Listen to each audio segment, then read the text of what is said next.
নিরাপত্তার কারণে ট্রাম্পের বাড়ির ওপর দিয়ে কোনো বিমান চলাচল করতে পারবে না, দেওয়া আছে নিষেধাজ্ঞা, কিন্তু তা মানা হচ্ছে না। এজন্য যুদ্ধ বিমান নামানোর মতো পদক্ষেপ নেওয়া হয়।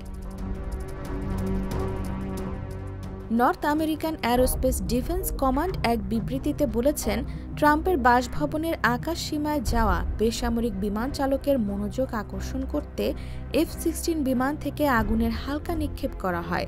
ট্রাম্প তার ওয়েস্ট পাম বিচ গলফ কোর্সে এক দফা গলফ খেলা শেষ করার পর আকস্মিক এই ঘটনা ঘটে।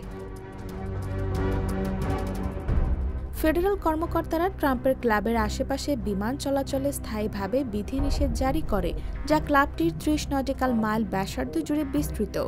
কর্মকর্তারা বলছেন, দক্ষিণ ফ্লোরিডার আকাশসীমায় বিমানের অনধিকার প্রবেশের ফলে যুদ্ধ বিমান তড়িঘড়ি প্রতিহত করতে বাধ্য হয়, তবে এতে ট্রাম্পের কর্মসূচি বদলায়নি বা তার নিরাপত্তার উপর প্রভাব পড়েনি।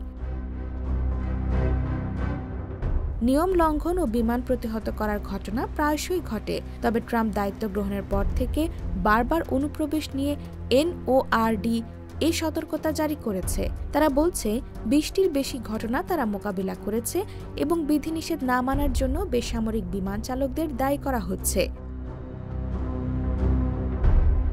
IBTV USA, new York.